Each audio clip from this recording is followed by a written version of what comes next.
ನಮಸ್ಕಾರ, ನೀವು ನೋಡ್ತಾ ಇದ್ದೀರಾ BNK ಎಕ್ಸ್‌ಪ್ರೆಸ್ ನ್ಯೂಸ್. ಇದು ಜನಸಾಮಾನ್ಯರ ಧ್ವನಿ. ಯಡ್ರಾವಿ PM ಶ್ರೀ ಆದರ್ಶ ವಿದ್ಯಾಲಯಕ್ಕೆ SSLC 100% ಫಲಿತಾಂಶ. ಸವದತ್ತಿ ಯಡ್ರಾವಿಯ PM ಶ್ರೀ ಆದರ್ಶ ವಿದ್ಯಾಲಯ 2025-26ನೇ ಸಾಲಿನ SSLC ಪರೀಕ್ಷೆಯಲ್ಲಿ 100% ಫಲಿತಾಂಶ ದಾಖಲಿಸಿದೆ. ಶಾಲೆಯ 64 ವಿದ್ಯಾರ್ಥಿಗಳು ಪರೀಕ್ಷೆ ಬರೆದಿದ್ದು ಎಲ್ಲರೂ ಉತ್ತೀರ್ಣರಾಗಿದ್ದಾರೆ. 37 ಮಂದಿ ಉನ್ನತ ಶ್ರೇಣಿಯಲ್ಲಿ, 25 ಮಕ್ಕಳು ಪ್ರಥಮ ಶ್ರೇಣಿಯಲ್ಲಿ ಹಾಗೂ 2 ವಿದ್ಯಾರ್ಥಿಗಳು ದ್ವಿತೀಯ ಶ್ರೇಣಿಯಲ್ಲಿ ಉತ್ತೀರ್ಣರಾಗಿದ್ದಾರೆ.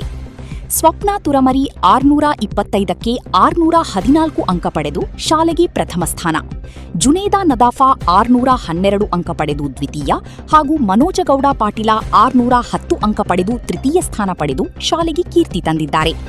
ಇವರ ಈ ಯಶಸ್ಸಿಗೆ ಶಾಲಾ STMC ಸರ್ವ ಸದಸ್ಯರು ಮತ್ತು ಶಿಕ್ಷಕ ವೃಂದ ಎಲ್ಲ ವಿದ್ಯಾರ್ಥಿಗಳನ್ನು ಅಭಿನಂದಿಸಿ ಶುಭ ಕೋರಿದ್ದಾರೆ.